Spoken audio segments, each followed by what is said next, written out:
timing. Got this feeling, yeah, you know that I'm losing all control.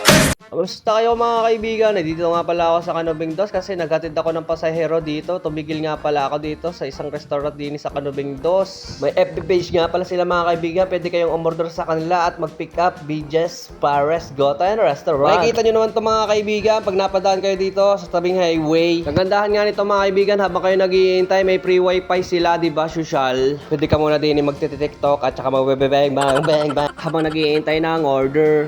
Ang in-order ko nga pala mga kaibigan dito ay corn silog. Pasensya na kayo mga kaibigan sa boses ko at walang kalatoy-latoy kasi may ubot sipon ako. Nadali na tayo ng sipon at ubo. Ang sarap nga pala ng free sabaw dito mga kaibigan. Sabaw ng goto, ang free nila. Talagang napakalinamnam. At napa-order pa nga ako dito mga kaibigan ng isang kanin kasi good for two yung order ko na corn silog na yan. Ang dalawa kasi tao yan eh. Nag-iisa ako malungkot diba? Drama ng likat na ari ah. Tuloy mo lang ang buhay mo kahit kupal ka. Huwag mo pakinggan ang sinasabi ng iba hanggat nabubuhay ka. Hanggat lumalaban tayo ng patas, laban lang. Yun nga mga kaibigan, tapos na tayo kumain at tapos na tayo sa pagdadrama at dito naman tayo sa kadiliman ng kadaanan din sa Kabukiran. Pabalik na nga ako mga kaibigan dito sa Kalapan. Nandito na nga ako sa Kalapan, bayan. Nandito na nga ako mga kaibigan sa pilahan namin, din sa pilahan ng Jollibee. Jollibee, bida-bida ka na naman. Napakahirap nga talaga mag-isip ng sasabihin sa voiceover mga kaibigan. Talagang wala akong lalabas sa isip ko, kundi ikaw.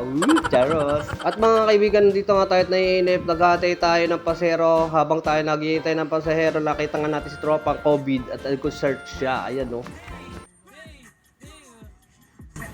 Apat yan ang first ya dirty Hepat this yun ang felt that dirty Baby yan ang din mother and then without them on the outside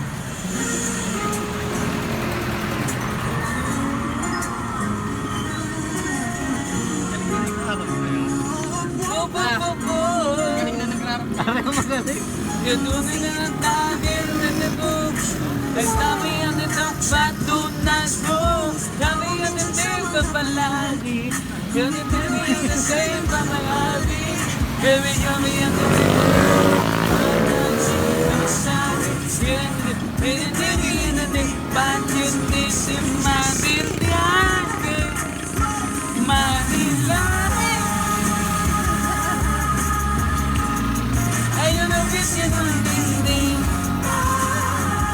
At dito na nga natatapos mga kaibigan ng ating video.